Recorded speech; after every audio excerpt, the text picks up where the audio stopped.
More than 2 weeks na akong may sakit. Ako po si Celeste, isang PWD. Nabulag po ang isang mata ko noong 2021 dahil sa retinal detachment. Sharing is caring po para sa akin. Tuloy lang ang buhay, magpakapositibo, at magtiwala sa Panginoon. Welcome po sa channel ko. Hello everyone! More than 2 weeks na akong may sakit. Ubo, sipon. Good thing wala naman akong lagnat. So, nakakapasok pa rin ako. Pero last week, sobrang maga yung lalamunan ko, kakaubo. Umabot pa sa point na nagsugat na siya. So, I had to rest. Last week, nung umubo ako, may dugo. Nasa office ako, pagtingin ko, sabi ko, hala, may dugo. Takot ako. And then, nag-observe ako. Yung dugo is galing sa lalamunan ko na nagsugat na siya. So, thank you, Lord, kasi hindi naman talaga galing sa loob ng baga ko yung dugo. Sugat lang pala siya sa lalamunan ko. Kasi magang-maga siya at that time.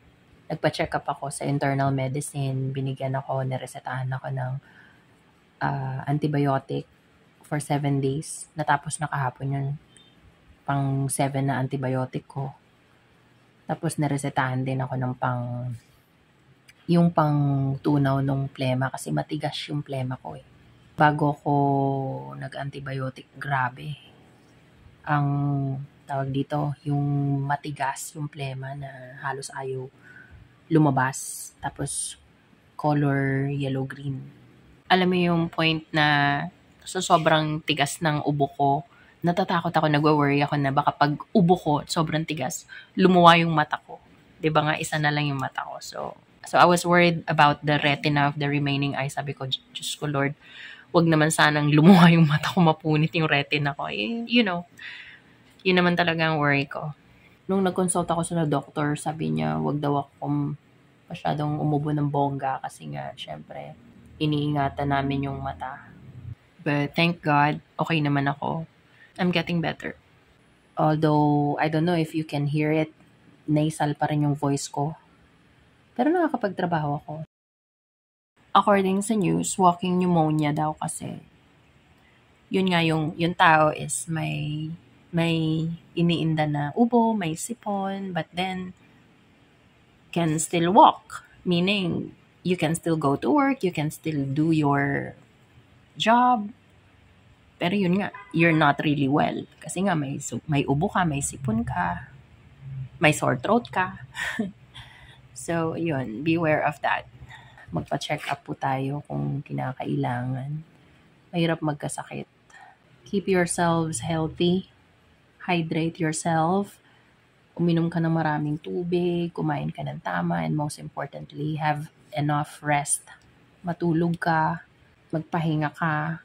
Pag hindi na kaya, consult a doctor para mabigyan tayo ng tamang medicine. So, ang finding sa akin is acute respiratory tract infection. Nagpa-x-ray din ako, pina-x-ray din ako nung doktor. Mamaya kukunin ko. Sabi niya, gusto niyang makasiguro na wala akong tuberculosis or pneumonia. So, hopefully yung result ng x-ray ko is okay. I hope lahat kayo is okay. Di ako nakapag-vlog lately, mahirap eh. Not really feeling well. So, I hope you guys are all doing good. Malamig na ngayon. Kumbaga yung weather this time of the year, extremes no? Pag umaga at tanghali, mainit. Like, sobrang init sa tanghali. And then, paggabi naman, sobrang lamig. So, talagang hindi imposible na maka-acquire tayo ng sakit. Lalo na yung respiratory-related diseases. Nanood ako ng news sa China daw. Kumbaga, parami yung mga may respiratory illness sa panahon ngayon.